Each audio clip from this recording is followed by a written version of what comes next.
So good old Larry Elder. He is the fourth Republican candidate to withdraw from the 2024 presidential race. He says, as I look at a path forward and after careful consideration and consultation with my campaign team, I've made a difficult decision to suspend my campaign. He said in a statement announcing the suspension of his campaign that Elder announced that he was joining the GOP primary field in April. His meager donor pools and poor polling results meant he couldn't meet the Republican National Committee's criteria to qualify for either the GOP presidential debates. He said 3 months into his campaign, he couldn't even break 1% in the national polls. Now, Larry Elder has been at this for a long time. And let me tell some of you black conservatives something. Listen, I have a lot of conservative ideals, but I'm not in the realm of the black conservative. And what I mean by that, the black conservative just parrot a lot of their talking points, but don't realize, yes, some of the talking points they have is definitely beneficial, but a lot of it's not because it targets our community. You can be a conservative and not be a sellout. You understand what I'm saying?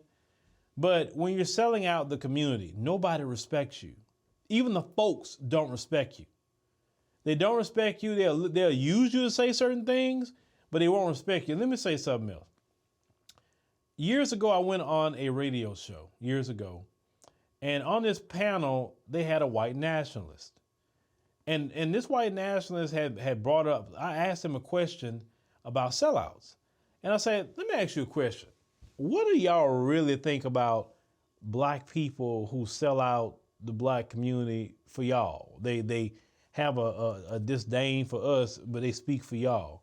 And you know what the white nationalist told me at the time? He said that, we will use them for our purposes, and we'll get them to say things that we can't say, because we don't want to lose our jobs and different things like that. We don't have to deal with the backlash, so we use them.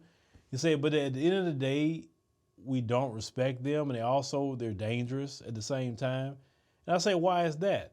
He said, well, they're dangerous because if they're willing to turn against their whole race for us, that's not somebody we could really trust.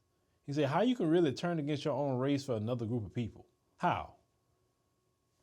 When he said that, I'm makes plenty sense.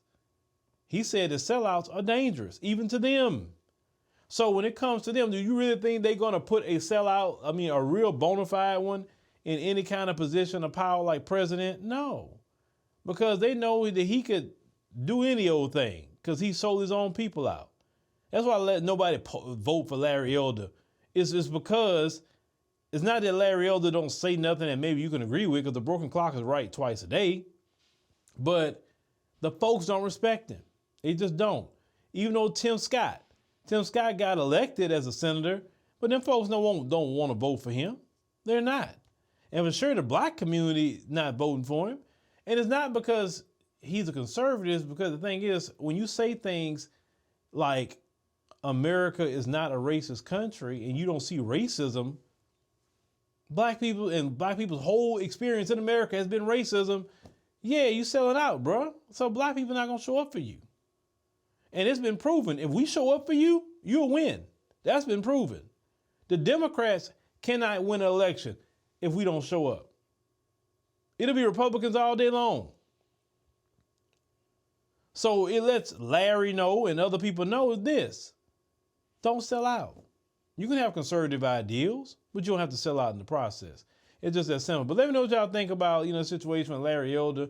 I knew he was going to drop out. Because like I said, nobody wants to see no Larry Elder be no president.